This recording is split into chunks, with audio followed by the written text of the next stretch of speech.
Hari itu hujan turun deras sejak siang.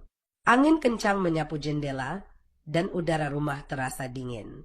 Seharusnya aku menyetrika atau menyiapkan camilan sore, tapi tubuhku terasa berat. Entah karena kelelahan atau memang sedang tak enak badan, aku pun memutuskan masuk ke kamar untuk berbaring sejenak.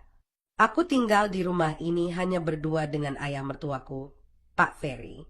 Randy, suamiku, sedang tugas luar kota sejak 2 hari lalu. Dan sejak dia pergi, suasana rumah terasa sepi, meski tak benar-benar sunyi. Karena ada satu hal yang justru membuat suasana semakin sulit ditebak. Saat itu aku sedang tiduran di ranjang, mengenakan daster panjang tipis dan menyelimuti tubuhku hingga dada. Jendela kamar setengah terbuka, dan aku memejamkan mata sambil berharap bisa tertidur meski kepala masih pening. Lalu, ketukan pelan terdengar dari pintu. Tek, tek. Aku membuka mata perlahan. Rosie, kamu gak enak badannya? Suara itu terdengar dari balik pintu.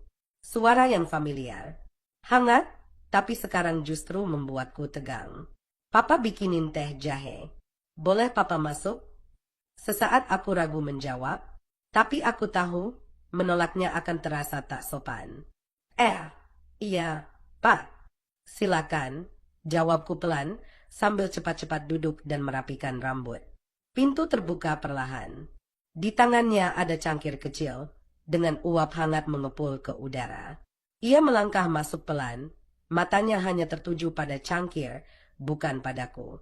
Minum ini dulu. Biar agak anget badannya, katanya sambil meletakkan cangkir itu di meja kecil sebelah tempat tidur. Aku tersenyum kecil. Makasih, Pak. Tapi saat aku menatapnya, dia tidak segera pergi. Kami diam sejenak. Hanya suara hujan di luar jendela yang terdengar. Lalu dia bicara pelan, seperti sedang memilih kata. Papa jadi khawatir.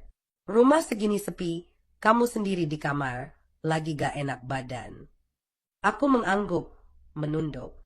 Cuma kecapean, Pak. Saat itu mataku tak berani menatap matanya. Tapi aku tahu dia menatapku. Bukan karena aku sedang sakit.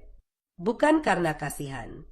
Tapi karena sesuatu yang lebih dari itu. Dan yang membuatku lebih bingung, aku tidak merasa terganggu. Setelah beberapa detik yang terasa seperti menit, dia berdehem pelan. Oke, papa di ruang depan aja. Kalau butuh apa-apa, panggil aja ya. Aku hanya mengangguk. Ia keluar dan menutup pintu dengan hati-hati. Tapi sejak saat itu, aku tidak bisa tidur lagi. Bukan karena badan masih tidak enak, tapi karena bayangan tadi tak bisa hilang dari kepalaku. Tangannya yang besar membawa teh. Suaranya yang lembut. Tatapan matanya yang seperti menyimpan sesuatu. Dan yang paling sulit aku pahami, kenapa semua itu membuatku takut dengan diriku sendiri.